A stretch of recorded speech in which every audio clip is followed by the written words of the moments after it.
महाराष्ट्र के थोर योगीराज श्री अल भागवत इनको आए राम भक्त के अनुभव का बोरा मैं आज आपके साथ साझा करने वाला हूँ।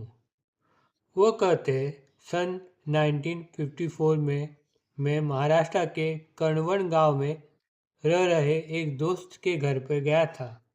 ये गांव नासिक जिला में है। मेहमान नवाजी के बाद मेरे मित्र ने मुझसे कहा, इस गांव में महान सत्पुरुष रहते हैं। अगर आपकी इच्छा हो तो हम उनके दर्शन करने जाएंगे। संत और साधुओं का दर्शन करना ये तो मेरी फितरत ही थी। इस वजह से मैं खुशी खुशी उनके साथ जाने के लिए राजी हो गया। करीबन गांव से आगे 5-6 किलोमीटर की दूरी पर एक वीरान शमशान भूमि में हम पहुंच गए। उस समय गाड़ी वाला रास्ते से जा रहा था। अचानक ही उसने जय नरसिंह करके आवाज़ दी। तब उस शमशान भूमि से भी प्रति उत्तर वैसे ही आवाज़ आई।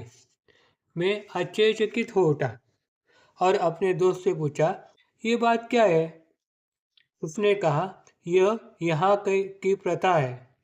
कोई भी राह चलता इंसान या गाड़ी वाला इस तरह से सलामी देकर और अंदर से प्रतिसाद प्राप्त होने के बाद आगे बढ़ता है। मैं बहुत ही आश्चर्यचकित हो गया। यानी कि पूरा गांव महात्मा की प्रतिभा को तथा देवी शक्ति को मानता था। यही इस बात का सबूत है। एक टूटी फूटी झोपड़ी के अंदर उनका निवास था। वह शमशान के अंदर ही रहते थे।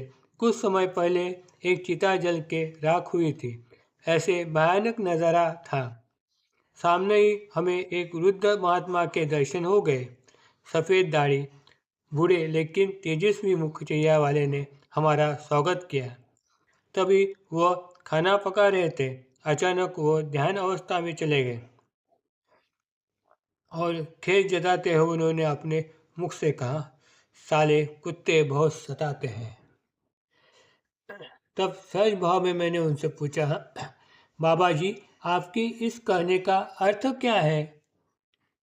उन्होंने कहा, बेटा, अपनी देह इंद्रिय कुत्ते समान ही है। जिस तरह कुत्ते के आगे रोटी का टुकड़ा डालते ही वो शांत हो जाता है, उसी तरह इंद्रियों का भोग अल्प प्रमाण में उन्हें देने से वह शांत हो जाती है। इंद्रिय अगर शांत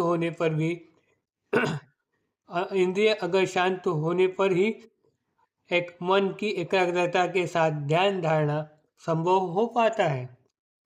मैंने उनसे पूछा, बाबा, आप यहाँ पर कितने साल से हैं? आपका मार्ग कौन सा है? उन्होंने कहा, बेटा, मैं यहाँ पर 60 साल से हूँ। मेरा मार्ग अयोध्या का। इस वार्ता से मैंने तर्क लगाया कि बाबा जी राम जी की उपासक हैं। फिर वो रामायण के दोहरे रटने लगे।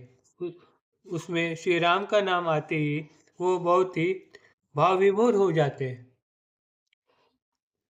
मैंने उनसे पूछा, बाबा जी, ये तो शमशान घाट है, क्या आपको रात को डर नहीं लगता? अरे, रावण ने मुझ पर हमला कर दिया, तभी मैं डरा नहीं, तो ये बेजान लाशों से क्या डरना। बाबा जी प्रभु रामचंद्र जी से एकरूप हो गए थे, ऐसा उनके बातों से लग रहा था। 10 साल पहले नदी में बाढ़ आई, चारों तरफ पानी ही पानी छा गया। तभी मैं झाड़ पर चढ़कर बैठ गया। तभी मैं डरा नहीं। जब राम जी का हो साथ तो फिक्र की क्या है बात। उनकी यह निडर प्रवृत्ति देख मैं प्रभावित हो उठा। मैंने बाबा जी से पूछा, बाबा जी, जीवन मुक्ति का कोई सहज आसान मार्ग सांसारिक लोगों के लिए है क्या?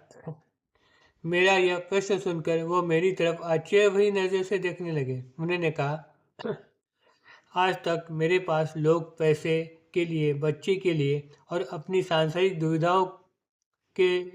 दुविधाओं को लेके आते थे। तुम पहले ही जो जीवन मुक्ति के बारे में पूछ रहे हो। अरे, तेरे मन में राम, तन में राम, फिर तू क्यों घूमे तीर्थधाम?